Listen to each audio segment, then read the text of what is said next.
आजकल busy lifestyle के चलते बहुत सारे लोग भक्ति करना तो चाहते हैं, नाम जप तो करना चाहते हैं, लेकिन वो इस दुविधा में पड़े रहते हैं कि हमें समय नहीं मिलता।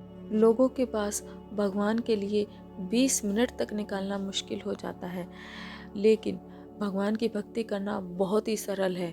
हम सबके मन में ये धारणा बैठ चुकी है कि भगवान की भक्ति अति कठिन है, भगवान को प्राप्त करना अति कठिन है। इसका मतलब ये नहीं है कि हम भगवान को प्राप्त कर ही लेंगे, लेकिन भगवान के करीब तो हम पहुंच ही सकते हैं। और भगवान के करीब पहुंचने के लिए हमें सबसे पहले अपने मन को निर्मल करना होगा। मन को निर्मल करने के लिए हमें नाम जप करना होगा, और नाम जप के लिए हमारे पास समय नहीं है। तो आज की वीडियो में मैं आपको कबीर दास जी से जुड़ा हुआ एक किस्सा बताती हूँ, जिन्होंने यह बताया कि हम अपने डेली रूटीन के काम करते हुए भी किस तरह भगवान को याद कर सकते हैं, भगवान की भक्ति कर सकते हैं। संत कबीर दास जी काम करते करते अपने शिष्यों और अन्य लोगों को उपदेश दिया करते थे। वे कपड़ा बुनने का काम करते थे। कपड़ा बुनने और उपदेश देने के साथ ही वे भगवान का ध्यान भी करते थे। वे दिन भर सभी काम बहुत ही संतुलित ढंग से करते थे। एक व्यक्ति ने कबीर दास जी की दिनचर्या को बहुत ही ध्यान से कई दिनों तक देखा। एक दिन उसने कबीर दास जी से पूछा कि मैं कई दिनों से आपको देख रहा हूँ, आप परमात्मा की भक्ति के लिए प्रसिद्ध हैं। आप दिन भर कपड़े बुनते रहते हैं, लोगों को उपदेश भी देते रहते हैं, और इतना व्यस्त रहने के बाद भी आप भक्ति कब करते हैं? कबीर दास जी ने उस व्यक्ति की बातें ध्यान से सुनी। कबीर लोगों के प्रश्नों का उत्तर उदाहरण के साथ दिया करते थे। उन्होंने उस व्यक्ति से कहा, मैं तुम्हारे प्रश्न का उत्तर दूंगा, लेकिन पहले चलो आगे चौराहे तक थोड़ा घूम आते हैं। कबीर जी की बात उस व्यक्ति ने मान ली और दोनों साथ चल दिए। रास्ते में कबीर जी को एक महिला दिखाई दी। उस महिला ने सिर पर पानी से भरा हुआ घड़ा रखा था।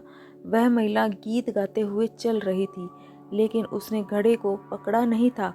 घड़ा सिर पर स्थिर था, वह हिल भी नहीं रहा था, इसलिए घड़े का पानी भी नहीं छलक रहा था। कबीर जी ने उस व्यक्ति से कहा कि इस महिला को देख रहे हो, ये अपने गीत गाते हुए पानी ले जा रही है। इसका ध्यान अपने घड़े पर भी है, अपने गाने पर भी है, और रास्ते पर भी है।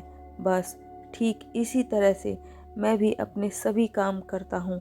हर पल मेरा ध्यान परमात्मा की भक्ति में ही लगा रहता है, और मैं अन्य काम भी करते रहता हूँ। संत कबीर की बातें सुनकर उस व्यक्ति को समझ आ गया कि जीवन में संतुलन होना बहुत ही जरूरी है।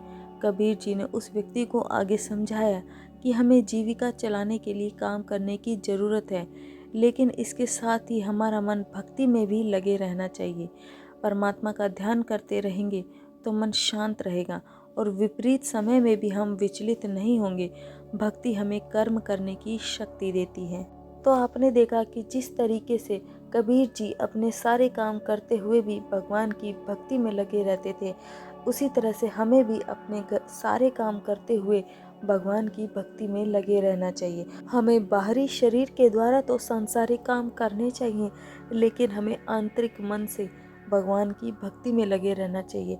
हर समय भगवान का नाम लेते रहना चाहिए। अगर हम ऐसा करेंगे तो हमारे सारे कर्म निश्चिंत रूप से अच्छे ही होंगे, और अगर हमारे कर्म अच्छे होंगे तो हमारा भविष्य भी अच्छा होगा, हमारा अगला जन्म भी अच्छा होगा। वीडियो अच्छी लगी तो वीडियो को लाइक ज़रूर करें, चैनल को आप सब्सक्राइब भी कर सकते हो।